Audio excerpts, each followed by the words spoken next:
रावण बहुत ही अच्छा इंसान था, काफी ज्यादा पढ़ा लिखा था, उसको वेदों का भी ज्ञान था और उसने सीता माता का हरण तो इसीलिए किया था क्योंकि वह अपने बहन के अपमान का बदला लेना चाहता था और उसने माता सीता का अपहरण तो किया पर कभी उनको हाथ नहीं लगाया।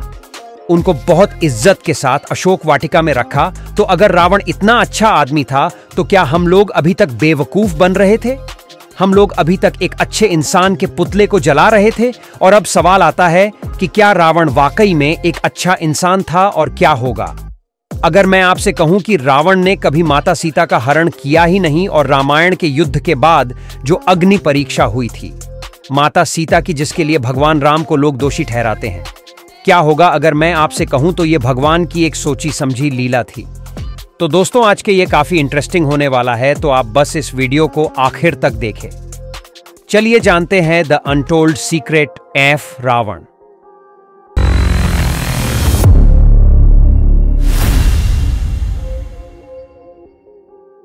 क्या आपने कभी माया सीता का नाम सुना है? जी हां, माता सीता तो आपने कई बार सुना होगा, लेकिन शायद आप माया सीता शब्द पहली बार सुन रहे। स्कंद पुराण के अनुसार माया सीता जो है वह माता सीता का मायावी वर्जन है, मतलब एक छाया है, और इसीलिए बहुत सारे वर्ण इनको छाया सीता के नाम से भी जाना जाता है।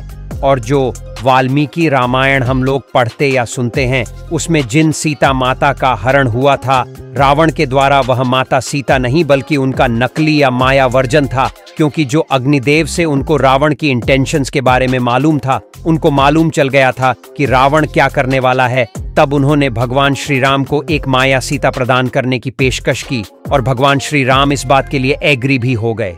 लेकिन यह बात इतनी सीक्रेट रही कि किसी को भी इसके बारे में पता नहीं चला, यहां तक कि लक्ष्मण को भी नहीं पता था। अब वह अपनी जिन भाभी को देख रहे हैं, वह एक मायावी छवि है जो रावण को धोखा देने के लिए बनाई गई है। अब आप सोच रहे हैं कि असली माता सीता कहां गई? तो इतने समय तक असली माता सीता अग्नि रूप में धरती के अंदर रहे। उनको अग्नि देवता ने अपनी दुनिया में संरक्षण प्रदान किया था और सीता माता का तभी अपहरण हुआ ही नहीं। तो फिर यह इतना बड़ा रामायण का युद्ध क्यों लड़ा गया?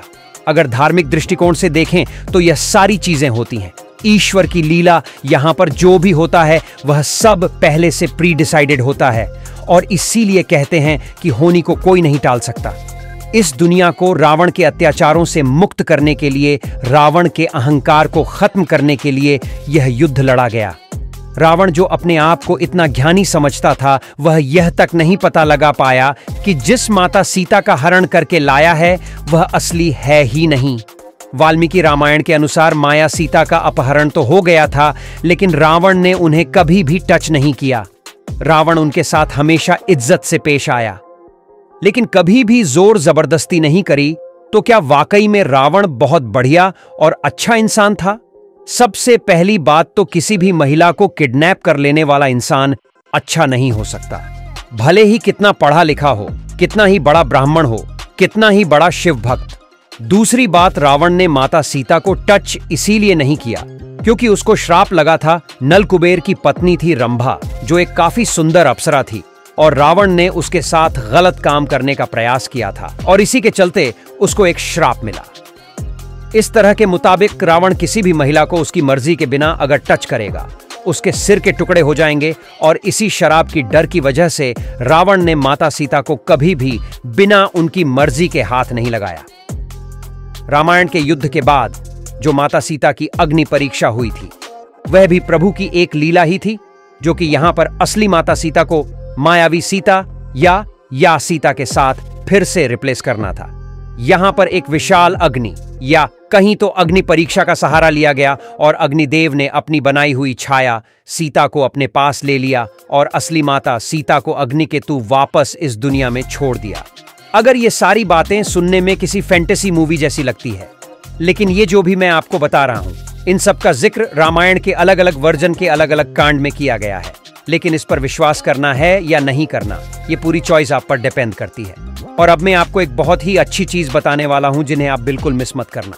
रावण के 10 सिर एक्चुअली में उस समय हुआ करते थे या नहीं, ये तो खैर नहीं मालूम, लेकिन ये 10 चीजों को रिप्रेजेंट जरूर करते थे, जो थी रावण की 10 बुराइयां: काम वासना, क्रोध, लोभ, मोह, जुनून, घमंड, ईर्ष्या, अहंकार, घृणा और भय, और इन्हीं 10 बुराइयों को हमें अपने जीवन से त्याग देना है। और यही दर्शाने के लिए हर साल रावण का 10 सिर वाला पुतला जलाया जाता है। साथ ही रावण के 10 सिर उसकी 10 अच्छी क्वालिटी को भी प्रेजेंट करते हैं। रावण दशानन कहा जाता है, मतलब 10 सिर वाला, और वह इसलिए कहा जाता है क्योंकि इसकी सोचने समझने की शक्ति 10 लोगों से भी ज्यादा तेज, और साथ ही साथ रावण को 6 शास्त्र और 4 वेदों का पूरा ज्ञान था। 6 + 4 = 10। शायद इसीलिए उसको दशानन कहा जाता था। लेकिन दोस्तों, रावण से हम ये बात सीखने को मिलती है कि आप दशानन हो या फिर कितने ही बड्ढे झानी हो, गलत काम करोगे तो एक ना एक दिन आपको उसकी सजा जरूर मिलेगी। जानबूझकर या अनजाने में ही सही, रावण के गुणों का और उसकी अच्छाइयों का बखान करते रहते हैं। लेकिन आप जानना जरूरी है कि इतने सालों से जिस रीति रिवाज को फॉलो करते आ रहे हो, जिस रावण के पुतले को आप जला रहे हो, वाकई में गलत था। बाकी दोस्तों, इस वीडियो में मैंने ज्यादा से ज्यादा जानकारी आपको दी है रावण की क्रूरता के बारे में, और इस वीडियो को देखने के बाद तो आप भी रावण की सच्चाई के बारे में जान गए होंगे। दोस्तों, वीडियो अच्छी लगी हो तो वीडियो को लाइक करें और चैनल को सब्सक्राइब करना ना भूलें।